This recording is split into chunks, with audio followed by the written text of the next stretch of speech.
अस्सलाम वालेकुम। आज का जो हमारा टॉपिक है वो बेसिकली फर्स्ट ईयर के एनाटॉमी का और फर्स्ट सेमेस्टर जो एनाटॉमी जिनका सब्जेक्ट है उनके लिए ये टॉपिक है। ये बेसिकली लेफ्ट हुआ टॉपिक है जो कि हमने एक्सक्रीटरी सिस्टम में पढ़ना था, ठीक है, लेकिन अनफॉर्चुनेटली वो हम नहीं पढ़ सके, तो हम आज इसको जो है वो ख़त्म करने वाले हैं। आज का जो टॉपिक है वो है structure and function of neuron के निपरान क्या चीज़ है, ठीक है, वो किसका स्ट्रक्चर है, ठीक है, और इसका स्ट्रक्चर किस तरह होता है, इसके कौन कौन से पार्ट्स होते हैं, ये आज का हमारा टॉपिक है। तो बेसिकली अगर आप देख लो तो हर चीज़ का मैंने आप लोगों को बताया कि एक बेसिक यूनिट होता है, ठीक है। जिस तरह मैंने आपको नर्वस सिस्टम का बताया था तो न्यूरॉन उसका बेसिक यूनिट है, ठीक है। इस तरह मैंने आपको और ऑर्गन्स के बताए थे, ठीक है। इस तरह मैंने आपको लिवर का बताया था कि लिवर हेपेटोसाइट से बना हुआ है, ठीक है। इस तरह ब्रेन का हर चीज़ का एक अपना यूनिट होता है, ठीक है, उससे वो बेसिकली बना होता है। तो इसी तरह किडनी का भी जो बेसिक यूनिट है वो बेसिकली न्यूरॉन है, ठीक है। न्यूरॉन जो है वो फंक्शनल एंड स्ट्रक्चरल यूनिट है किडनी का, ठीक है। हमारे एक किडनी में तकरीबन 1 मिलियन न्यूरॉन होते हैं, ठीक है। अच्छा, हर न्यूरॉन को अगर आप देख लो तो उनके दो कंपोनेंट्स होते हैं। एक इसका होता है वास्कुलर कंपोनेंट और एक होता है ट्यूब्यूलर कंपोनेंट। वास्कुलर कंपोनेंट वो होता है जो कि ब्लड को सप्लाई करता है न्यूरॉन की तरफ, ठीक है, और वापस उससे ब्लड के सप्लाई को लेके जाता है, ठीक है। और दूसरा जो कंपोनेंट है वो है basically tubular component. Tubular component में वो सारी चीज़ें आ जाती है, ठीक है, जो बेसिकली ब्लड के फिल्ट्रेशन में इन्वॉल्व होते हैं, ठीक है, तो उसको हम ट्यूब्यूलर कंपोनेंट कहते हैं। ये अगर आप देख लो तो ये न्यूरॉन का बेसिक स्ट्रक्चर है। ये बेसिकली शुरू होता है ग्लोमेरुलर से, ठीक है, जहाँ पे ब्लड की सप्लाई होती है, उसमें जो कैपिलरी सिस्टम होता है, ये जो कफ लाइक स्ट्रक्चर आप लोगों को नज़र आ रही है, ठीक है, उसमें जो है वो ब्लड वेसल्स जो है वो ब्लड लेके आता है, ठीक है। वहाँ से ब्लड जब बाउमन कैप्सूल इसको कहते हैं, ये जो कप लाइक स्ट्रक्चर है, इसमें ब्लड के फिल्टर हो जाता है, ठीक है। फिल्टर होके ये नीचे जाता है लूप ऑफ हेनल्स में जो कैपिलरीज है, ठीक है, वहाँ पे जाके ये कलेक्टिंग डक्ट्स में जाता है और कलेक्टिंग डक्ट से फिर ये ब्लड होके वापस जो है वो रीनल वेन में एंटर होता है, ठीक है।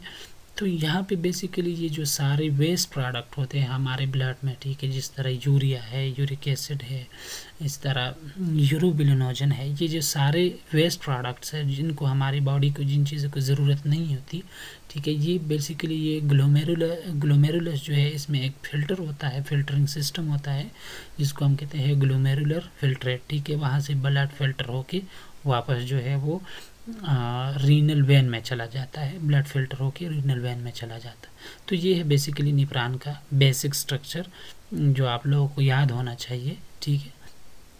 इसके बाद जो है हम ट्यूब्यूलर कंपोनेंट पढ़ रहे हैं कि ट्यूब्यूलर कंपोनेंट में कौन कौन से जगह आ जाते हैं, ठीक है। तो इसमें हमारे पास हालो फ्लूइड फिल्ड ट्यूब होता है, ठीक है। ये जो ट्यूब होता है बेसिकली ये single layer of epithelial cell से बना होता है, ठीक है। इसके अलावा ये जो न्यूरॉन के बेसिक कंपोनेंट्स होते हैं जिन जिन चीज़ों से ये बना होता है, तो बेसिकली 6 जो है वो हमारे पास वो बेसिक कंपोनेंट्स है। एक है बाउमन कैप्सूल जो आप लोगों को मैंने पहले बताया कि कप लाइक स्ट्रक्चर होता है, ठीक है। फिर उसके बाद जो है जो ग्लोमेरुलस फिल्ट्रेट को जो है वो हर तरफ से घेरा होता है, ठीक है। दूसरा जो रीजन होता है वो है प्रॉक्सिमल कन्वोल्यूटेड ट्यूब्यूल, ठीक है। प्रॉक्सिमल कन्वोल्यूटेड ट्यूब्यूल बेसिकली नीचे की तरफ ये जो लाइन आता है तो इसको कहते हैं प्रॉक्सिमल कन्वोल्यूटेड ट्यूब्यूल, ठीक है।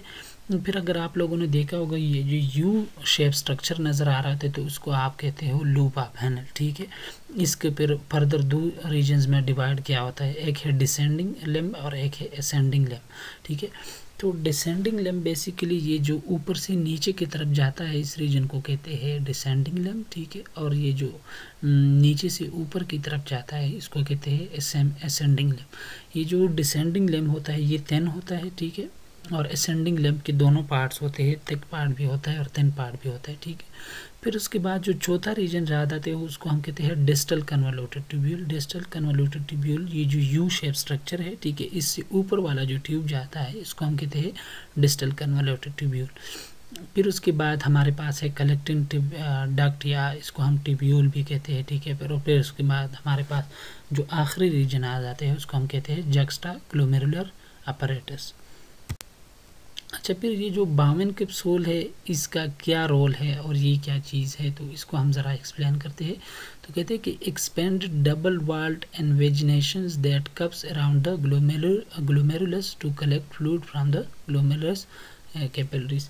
मैंने आप लोगों को पहले बताया था कि बाउमेन कैप्सूल जो है वो बेसिकली एक कप लाइक स्ट्रक्चर होता है, ठीक है, जो ग्लोमेरुलर फिल्ट्रेट को दोनों चारों तरफ से घेर लेता है, ठीक है। इसको हम कहते हैं बाउमेन कैप्सूल, ठीक है।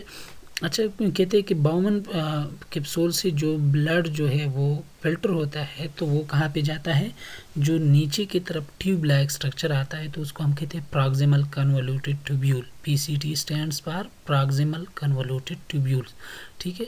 और ये जो कार्टिक्स रीजन होता है बेसिकली निप्रान में, उसमें ये जो है ये प्रॉक्सिमल कन्वोल्यूटेड ट्यूब्यूल जो है वो आ जाता है। वहाँ से ये यूरिन जो है या ये फ्लूइड जो है जो फिल्टर हुआ होता है प्रॉक्सिमल कन्वोल्यूटेड ट्यूब्यूल से लूप ऑफ हैनल में जाता है, ठीक है। लूप ऑफ हैनल से ये जो यू शेप स्ट्रक्चर है या जिसको आप कहते हो हेयर पेन लूप स्ट्रक्चर है, ठीक है, उससे जो है वो जाता है ऊपर रीनल मेडुला में, ठीक है, जो डिसेंडिंग लिम्ब से असेंडिंग लिम्ब में जाता है, ठीक है।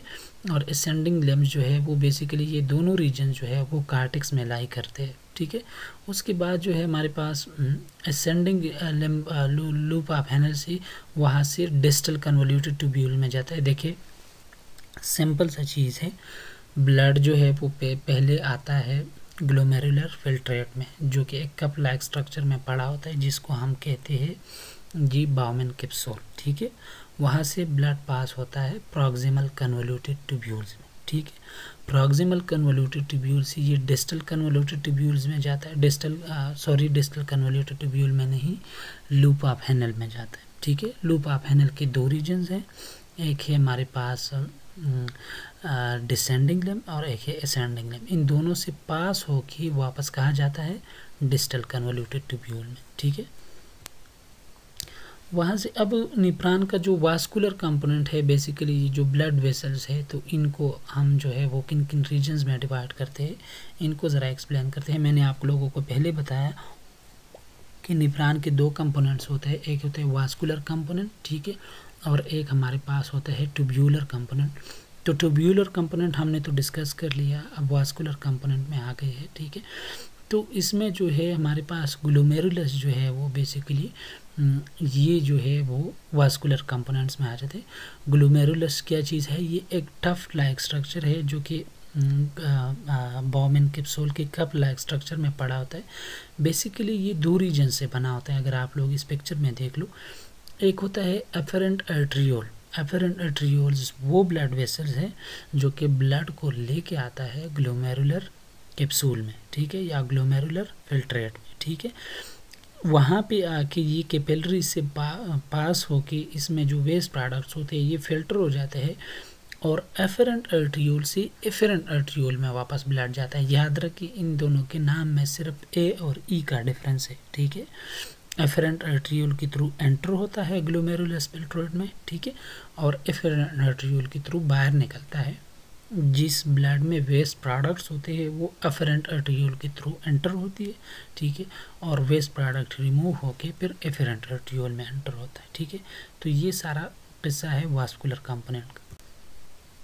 अच्छा, ये अगर आप देख लो तो ये बेसिकली ये जो ब्लड वेसल्स का सिस्टम है इसको एक्सप्लेन किया हुआ है, ठीक है।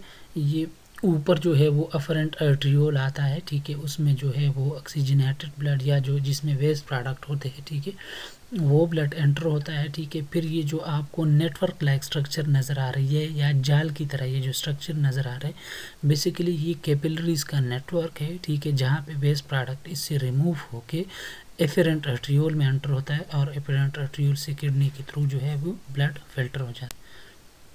वास्कुलर कंपोनेंट में हमारे पास renal arteries enters the kidney and form efferent arteriole. यही बात बताई हुई है कि रीनल आर्टरीज जो है वो एंटर होते हैं किडनी में, ठीक है, वहाँ पे इससे वेस्ट प्रोडक्ट्स रिमूव हो जाते हैं, ऑक्सीजन जो है वो रिमूव हो जाता है।